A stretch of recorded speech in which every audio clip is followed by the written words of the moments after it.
Hello and welcome to Let's Try. We're trying .age. More specifically, we are trying the DLC Folkways, which I have been given the privilege to be playing earlier. So thank you very much, Dev. I really appreciate you for throwing a key my way. And I'm going to try my best to play through some of the new campaign options, because in all transparency, this is my 4th attempt. I've been having it hard.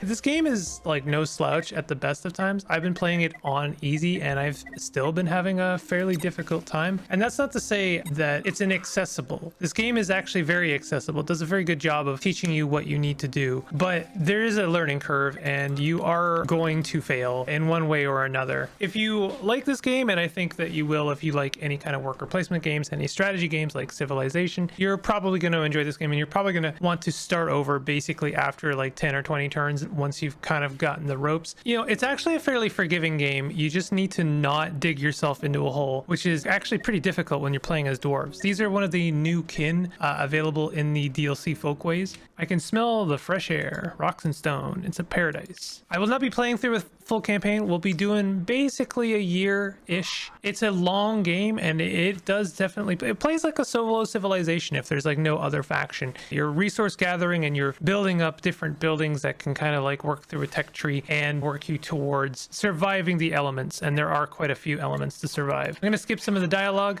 The long story short is you are a group of new settlers and your task is to not die. So we get to place our starting town in a number of locations. I think honestly the best place you can put it is somewhere where you have lots of room to grow. I made the mistake of putting a town in an area where there's lots of trees, like this one for instance. This one's actually not as bad as where I put it. So this is actually a really good zone right here. We start with a bit of extra stone and we have some water we can work towards for, you know, reasons. And this stone is going to be very good because it's going to give us some extra resources right away. The first thing we're going to want to do is we're going to want to prospect our land to find out what we can expect here. So let's do that. We'll prospect right in the center there just so that we can find out what all of these surrounding zones are. We're making stone right away just from this extra bit of rock on the surface there. That's going to give us 4 stone per turn. We have 4 dwarves, and so actually they eat stone. Dwarves eat stone, and even if you like farm, you're going to be farming for like other reasons, but not for feeding your dwarves. They actually refuse to eat anything other than stone, which is a problem for us because we use stone for building up structures and stuff like that. Second thing we're going to probably want to do is get some research going. This game has a very robust tech tree, and the interesting thing about it, I mean, this game is kind of like roguelike in nature, and it has a little bit of variability in it. If we look at our tech tree, like for instance, you can either get a fan or you could get something like a pond for generating cold. The coolness resources for offsetting the summer heat and some of the doomsday and cataclysms that come with that. Generally speaking, this game is about generating resources. It's about maintaining a balance, surviving with that balance. Did I just make a second study? You know what? That's fine. I'm cool with that. We'll generate a bunch of research like right away. It's going to use some wood. We are going to need wood for other things. Oh, that's not okay. It's not terrible. I was a little bit worried that both of our studies were on the stone quarries. So now that we've prospected, we can see that this has gold ore on it, something we're going to need to make use of later. And then this has stone on it, which is good because we're going to want to put a quarry somewhere. You can put a quarry or a granite mine anywhere, but it will generate more if it's on a stone patch like this. So we're going to build that. That's for generating food. It's going to take some food to build, but that's okay. And right now we're generating 2 research per turn. Actually, we've got our bases covered pretty well. We want to work towards something. Let's work towards large study. And there's a twist to the large study I only found out recently, and that is a twist regarding the specifics of the dwarves. Dwarves are miners, and that means something specific. They have a profession, and professions are something you want to make use of in the game, and it's actually a good thing that they started as miners because they get more from mining. This is a random event, by the way. Oh, it looks like we generated some medicine. That's kind of nice. It'll only matter once we know about the sickness cataclysm. I'm mentioning things like cataclysms, but they're going to turn up pretty soon when our seer has a doomsday prophecy. The long-term goal of the game is to survive the doomsday. We're generating as much stone as we're eating, which is really good. That's not going to last. This patch only has 3 more turns of stone, so we want to make sure that we're making enough stone after that patch has seen its usefulness. So we've got our granite patch there. One thing we also want to do is expand outwards. Our borders are quite limited right now, and the way we expand of those is we need to build a guide rock. This guide rock is going to push our boundaries outward, but there's limitations to that. It might be able to push our boundaries outwards, but it can't really do much against things that block us like trees. So this isn't a bad place for it. There's a kind of an interesting twist and trick when it comes to guiding rocks. I'll talk about that as soon as this one's built and we want to build another one. So all of our dwellers or our pips are busy right now. I can tell that by looking up here. If they're all yellow, that means they're all busy. That's good. We want our pips to be busy. We want them all to be working on something if they possibly can be. Idle pips is the devil's work, as they say. We have completed the research on our large study, which is really good. I think what I want to do actually, let's oh, we can upgrade this. Oh, I didn't know that. That's fantastic. I would really like to make use of that stone, but we have another stone over there. This is all ground for prospecting. As soon as we are able to, we'll expand outwards. We need to build this guide rock. This guy has got one more turn of mining this. So let's just let him do that, and then we will have him build this guide rock. That study is now a large study. And here's the trick about studies is you need a dwarf with a specific profession. All of our dwarves start as miners, which means we actually have to tell someone not to be a miner anymore. Let's tell this guy not to be a miner anymore. Now we can have him train as a thinker. They will specifically be used for generating research, but they'll generate 2 research per turn. So now we have a thinker. So he's going to be dedicated to getting us research, which is great. We can look at prospecting this other zone now that we've expanded outwards a little bit. I think this is a good spot right here. We want to make sure we prospect because that's going to dictate how we build our village. Like, for instance, we know we have gold there and we've got another patch of stone there. Those are really useful things for us. We have a vent. They're happy. And they generated some hope. And that's not relevant yet, but it will be very soon. So we researched the mushroom finder. We are going to want to build that. It's going to be one of those things that we use like once or twice to make seeds so that we can then make crops. And it looks like we're only going to be able to build crops like way over there. So that's going to be a bit tricky. Here's the interesting thing about guiding stones. So this guiding stone, you might think once you've built it and you've expanded the borders, maybe you could dismantle it, but it's actually keeping those borders expanded. However, there is a trick that I've learned, which is that if you build new guiding stones that also cover the same ground, then you can dismantle the original one. The way that works is if I, for instance, put this guy here and I put another guy here, then I could dismantle this original one. That's actually pretty useful ground right there because we're going to want to be able to build next to a dwelling. I think we're going to need to prioritize getting towards that green patch over there. So I'm going to go ahead and build that guy there. And we have a dwarf working on that already. This guy is generating research. We do need to pick a new research. Let's see what we've got. We've got turnip field that takes 3 seeds and 1 water. Then we have tea field. Tea fields generate herbs, which I'm pretty sure are better for medicine than anything else. I think we want to research the mountain spring so we can get water. And then I think we want to research turnip fields because these are good for spring, summer, and autumn. We are generating 3, so we'll actually research this on our next turn, and we are expanding our border outward. We need to get to this green patch as quickly as possible. I think I'm doing pretty much everything I can right now.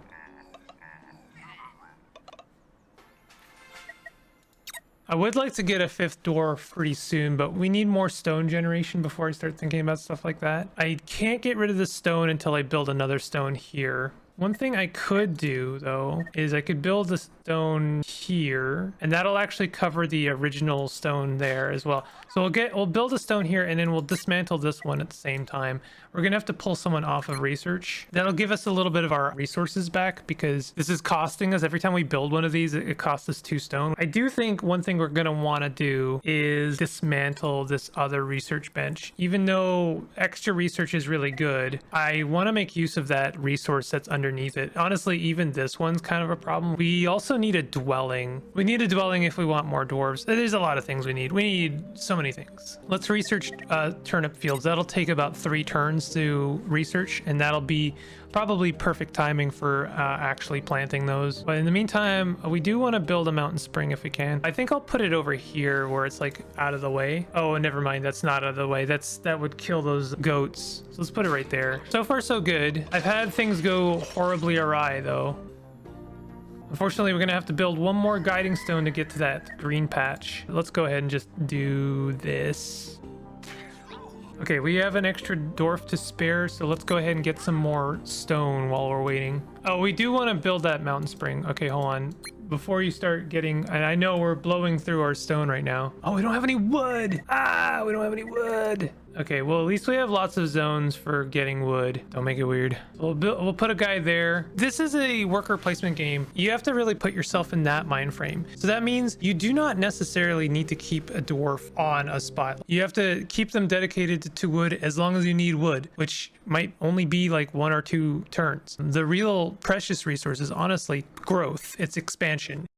And I'm sure we're going to find out about the cataclysm in just about any second, but I'm doing my best to try and like work towards that. And we've got our green patch over there. This is actually the most promising start I've had because I've got lots of room for growth. And yeah, we're now finding out about the cataclysm. Our seer is going to give us the prophecy. He's going to lay it out for us and let us know all of the things that we can expect. So this is a timeline of events. Doom events await us at the end. And then we have like one big event at the end. If we fail that, it's not the end of the world, ironically, but it will do a lot to offset us. So we've got an omen event, we've got an unknown event, and we got some season events. These are probably all tied to heat, I believe. I have a funny feeling that sickness is going to be our first event. No, it's going to be fear, which we already got a couple of hope early on. We generated a little bit of hope, which didn't seem relevant, but it was actually going to an invisible pool. Yeah, it looks like our first omen is in fact sickness. We want to generate health. We do that via medication, which I'm actually kind of glad it's something like that and not necessary to make turnips, because first of all, we've already got a 75% chance of succeeding that event. That means if I did absolutely nothing, we would still have like a very good chance of succeeding that, but we have 5 turns to try and offset that. I still think it would be a good idea to research turnips, but it might be also a good idea to work towards curing that. So let's look at refreshments. This will turn water into medication. That's actually great for us. I'm gonna switch. Here's the thing, even if we succeed this first event, another event will be thrown at us, and it'll also reset the needle towards 50-50, and it'll also generate sickness per turn. So we're going to have to generate health in order to offset that. So it's good, even if I'm succeeding right now, to prepare for putting this in the black. It would be also a good idea to research the building that generates hope, but I'm not as concerned about that because we don't have a timeline for when that's going to happen.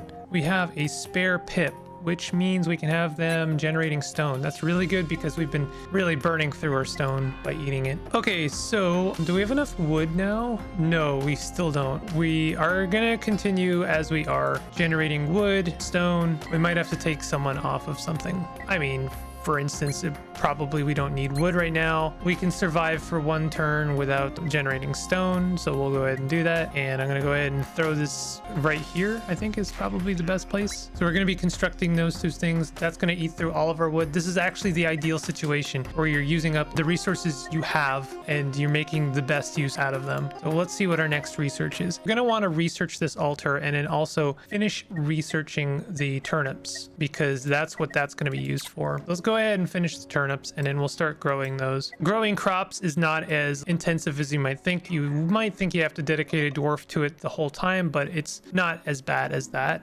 Okay, so we've got turnips. Let's go ahead and plant those. +2 if water terrain is within 1. It's a shame that we can't get that, but that's fine. So we'll build that out there. Right, this isn't gonna work until we have water. So actually we can't do anything with this yet. We also need seeds. I might want to cancel that, but I don't think it hurts us by having it. We need to make the mushroom finder. We'll plunk it down there. We can always get rid of it later if we don't have enough wood. So we'll have our 1 extra dwarf dedicated to making some wood, because we're going to need this if we want to be able to plant turnips. And let's see what else we're going to be researching. I think we need to be working on gathering resources that'll offset the other cataclysms. Yeah, let's start looking at making the fan, and that'll be good for when we get to summer. And then we might want to make let's not do that. Let's do the meeting point, because that's going to be generating hope. We need that for when they throw our first fear cataclysm at us. I really like the vibe of this game. Dev has done a really great job of like cultivating just like a wonderful kind of atmospheric feeling of this whole thing. It's actually a really anxiety inducing game in a lot of ways, but it feels cozy as hell.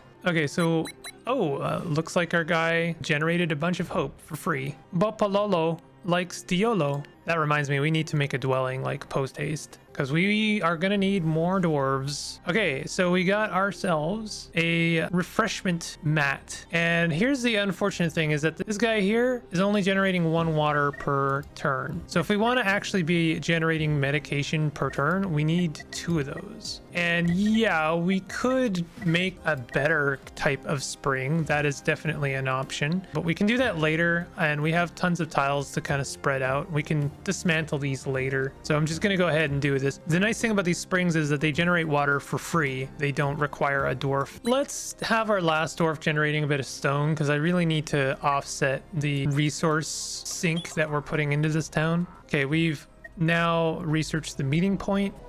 Negated, stunned, symptomatic. All right, we've got our first bad symptom, and our event is coming up. It could be that one of our dwarves is sick, and this is going to be turning up tonight. Can we have someone on this now? Let's take this guy off of this. Can we have it?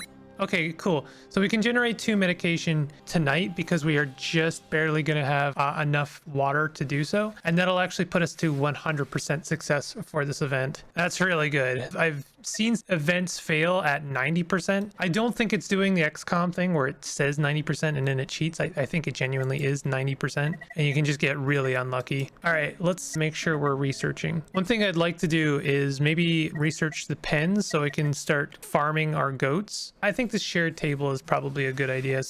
Okay, so there's our medication, good. And there's our sickness event, basically cured. We don't have to generate any health for a while, so we'll just stockpile some water. Well, we need to finish building this mushroom finder so that we can start making seeds, so we can start planting turnips. I also think that we should prospect. Over here wouldn't be a bad idea. Yeah, this seems like a good spot. And we do have to start thinking about getting another dwarf, because as much as we don't have to dedicate a dwarf to every task forever, we are starting to feel a little short-handed. So we have 2 free dwarves right now. Let's get this making seeds. All right, so I'll have 1 dwarf working on that. Let's dismantle this research table over there so we can look at making that a quarry. We're not generating any stone right now, so let's generate some stone. This is kind of a bummer right here. This is a rare resource, is the iron vein. We're still doing well though. I mean, the fact that we are good on both of our events here is really good news. Okay, so we've got an event coming up here. What are you trying to tell me, little dwarf lad? Oh, he generated more hope. Kind of incredible, actually. And he gained the funny quirk. Got ourselves a new building for generating hope. Let's see what that's going to cost us. We didn't build the meeting point, so we can't upgrade. We're going to need 6 wood for that. Okay. We're also going to need food. We have 3 seeds, so now we can actually build these, we can plant the turnips. It would be good if we were generating some wood right now. I think we're good for seeds. Let's generate some wood. I do think we need to research the fan and the crucible though, specifically the fan, because summer's coming up pretty soon. Speaking from experience, that event's going to hit us, and when it does, we're going to want to make sure that we have what we need. I do think I keep saying it, need to think about getting an extra dwarf. What's your idea there, little bud? Oh, 3 research. Very nice. Awesome. So that means we'll have a bit of extra resource to throw at our next event. Oh, this is interesting. Generates 3 cold per turn, but it requires herbs. Oh, this requires herbs as well, actually. What do we need for? I guess we need the mushroom finder for herbs. That makes sense, actually, because I guess we're using like flax to make cloth. I think we need to make a dwelling. We want to be able to place things next to the dwelling. I think right here is like our best option. We can always move this mushroom picker. So that's going to use copper bars, which we don't have a lot of. And in fact, so far, I'm not seeing anywhere where copper exists. So we're going to have to move probably towards the east if we want to try and maximize our odds of finding copper. It's something we're going to need long term.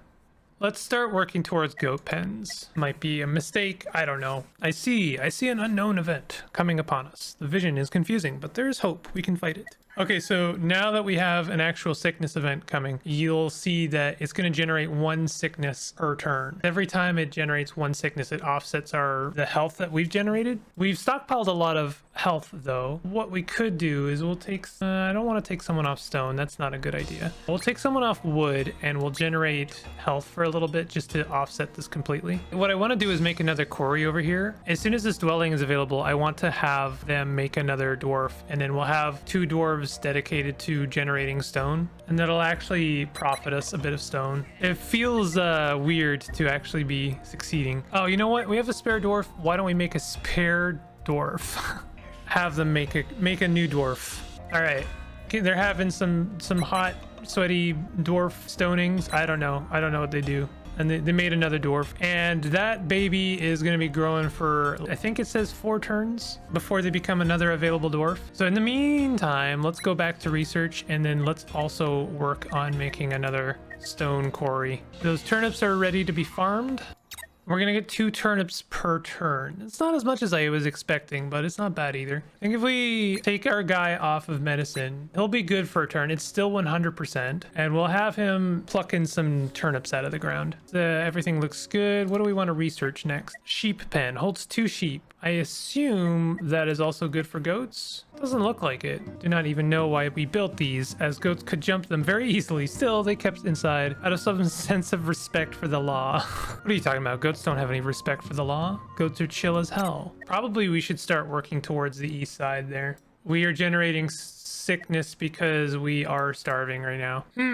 How can we fix that? We need to be making more stone. I don't think it's gonna be a problem right now. It'll generate a little bit of extra sickness, but we've made so much extra health that I don't think that that's gonna matter too much. We're still at 100%. So we are making 6 food now, or 6 stone, because we have 2 quarries. Our baby has how much? 2 more turns before they become a fully fledged dwarf. And our event is tonight, and we are succeeding our event. I think everything is going very well. I do have this set to easy. I have to let you know that. If things seem like they're going very, very well, just please remember, I have it set to easy because I failed like 4 games in a row. Oh, we're generating 4 or 5. Whoa, that's a lot of research. 8 knowledge. Wow. Wild. Okay. And yeah, that is going to complete the goat pen. So let's see how that worked. I see. These buildings might appear as alternatives in the same research slot in a different story. So we didn't get the goat corral, which means we have nothing we can do with the goats as far as I can tell. So it seems like goats are really not good for us at all, which means this was kind of a waste of research and time. I think what we want to do is research the compressor, because this is going to give us more stone and nature. So let's do that, and we'll worry about other things as they come. I do want to be generating health offset this. Now that we've had our event, it reset the needle back to 50-50. We have 5 dwarves now. That's great, and we are actually profiting stone. We're in the net positive. We're going to be seeing summer very soon, which means we probably want to build some fans. Honestly, I think I should work towards a large fan. That'll take 6 turns. That's not a bad idea. Then we can generate a little bit of hemp in the meantime. Then we'll use the hemp to make 1 fan. By the time we research the 2nd fan, we can upgrade it. Yeah, I think that's a pretty good idea, actually. What's going on? Energized. Heck yeah, bud. For 5 days. Looks like there's only 1 place where the fan can go. Oh no, 2 places, and we don't care about goats, so this is fine. I don't care about the goats. They might have been useful, but they've been a pain in the butt otherwise. Let's have the guy farming turnips work on the fan. I'm hoping the fan will generate cold without having a dwarf dedicated to it. No, it looks like it needs a dwarf.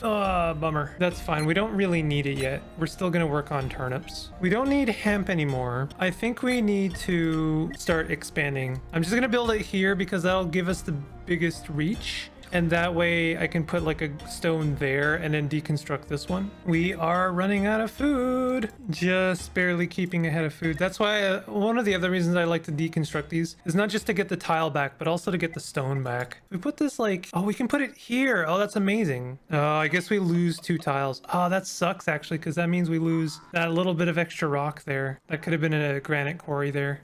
All right. Nature is now on the table. That sucks because nature is going to be difficult for us to contend with specifically. Can feel it in my bones. The next season is coming upon us. Get ready for us. Here comes both heat and nature at the same time. So we have 2 free dwarves right now. I really want this stone back. Why don't we do some prospecting? Maybe we'll find a more convenient stone. And I mean, heck it, why don't we just like prospect the whole zone? It's a lot of stone we just got. That's great. So we do have an extra quarry there. That's great. We don't have any copper though. There's no copper. So we'll research the large fan on the next turn, which is good because we still don't even have an event on the horizon yet. Kind of want to put a stone here and then dismantle the other one so that we gain that other stone back. I know that's nitpicky, but I really want to get our ducks in a row. Okay, so we got the fans back, but I think that we need to start looking at the compressor finally. How are we doing for food? We're doing okay. Let's make another dwarf. Why is the seer just kind of hanging out there while they have a kid? Nice. Happy, infatuated dwarves. Romantic for 5 days. Now we need to make another quarry. Perfect. Oh, can they upgrade this? Oh, we need more hemp. Slightly more hemp. All right, let's make some more hemp and then we can make this a big fan. That'll take one more turn. 3 quarries. 3rd dwarf on the way that can work on 3 quarries. But right now, like 2 quarries is enough to feed all of our dwarves, even with the new one. We probably have another cataclysm coming up. Unknown event. This is a heat event. Well, that's very fortunate because we are going to make ourselves a big fan right now. And we have 5 days and look, you know, 38%, that sucks, but we're going to be generating 2 cold per turn soon enough. So this is going to take one more turn to upgrade this fan, which is honestly not great, but I think we'll still be able to turn it around. Nice. 2 fans. 2 fans are better than 1 fan. All right, so now we're actually going to be generating 3. Oh, looks like we need to have a specific dwarf there. That's a bit of a bummer, actually. Let's go to our dwarves. Set one of them to be whatever this profession requires, which means it's going to take 1 more turn to start generating coal. This double fan was a little bit more than I bargained for. We do have a spare dwarf. What could we be doing right now? I guess we could make another fan. Like, we can always dismantle it, right?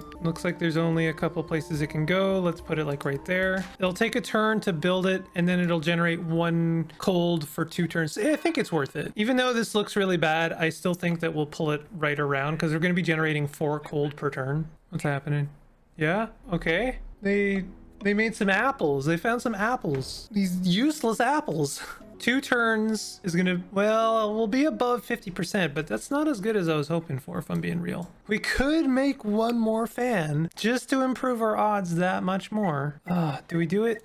I think we do. Not enough wood. Never mind. There's no point in doing this because it'll take us 1 turn to generate the wood, and by that time the event will be over. So we'll just have to hope for the best. Here I go, hoping for the best, not preparing for the worst, and then I'm reaping my own consequences. All right, so now we get to roll the dice to see if we succeed based on our resource gathering. Ooh, yes. And usually the memories, the resources you gather from succeeding the event goes towards unlocking new events, but because of the special code I've been privileged with, I have all of the content unlocked right away. I said I wasn't going to do a full campaign, and I meant it because it's going to be at least a couple years before we finish this, in-game years, mind you. I really like this game. It's something I absolutely will spend more time on. The DLC is great. One of my favorite expansion ever is a Forgotten Folk for Caverna. And I know that the developer is very influenced by worker placement games, creators like Uwe Rosenberg. So I do think there's a little bit of Forgotten Folk in this game, and I really appreciate that. I really enjoy that. The new campaigns are another excuse to jump back into this game and spend like